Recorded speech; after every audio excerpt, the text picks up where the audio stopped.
Hello, my name is Steve Strauss from Oregon State University in the USA.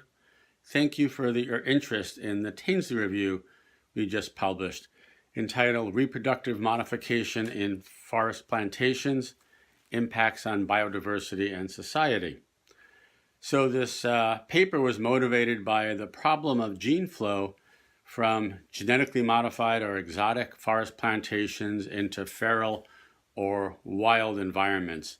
There's ecological, there's public concern about what those impacts might be, its ethical acceptability, and one of the main techniques for managing it is to try to engineer in containment mechanisms right at the front.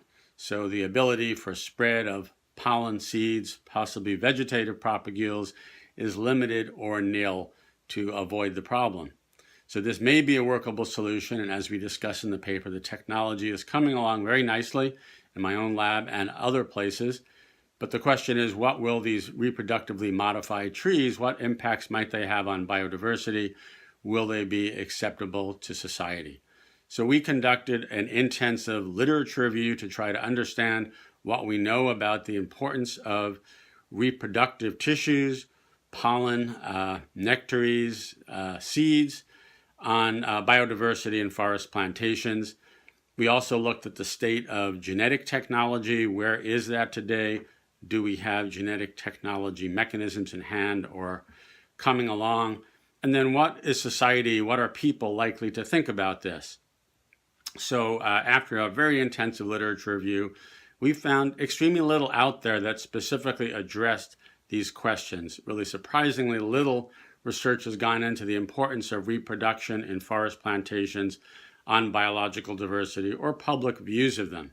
However, based on the knowledge we could find, there are reasons for concern and also reasons for optimism that a lot of the impacts can be mitigated, managed properly, and society can also be consulted with, and the use of this technology selectively taken and developed in a way that perhaps has the advantage of social acceptability to limit this problem of gene flow while also using it in a responsible manner.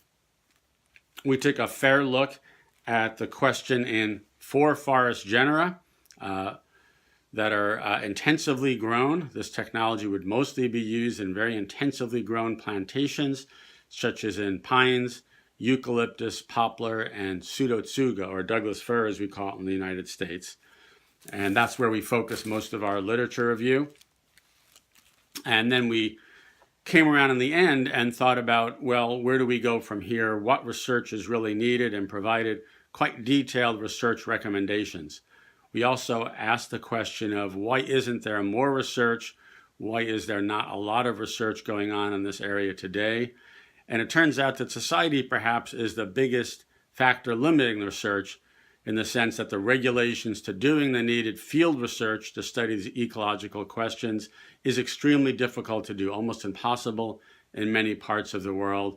And secondarily, market restrictions make it very difficult for forest companies, public agencies to do field research because of preclusions to the use of genetically modified trees in the field at all, with nearly all forest certification programs.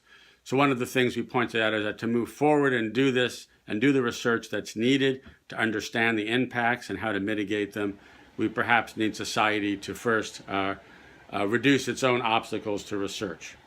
If you look at the paper, you'll see that there are lovely figures throughout the paper that summarize the state of knowledge in this area, the state of genetic technology, and a lovely schematic diagram that illustrates the many ways in which reproduction could have ecological effects, both on biodiversity and larger ecosystem processes.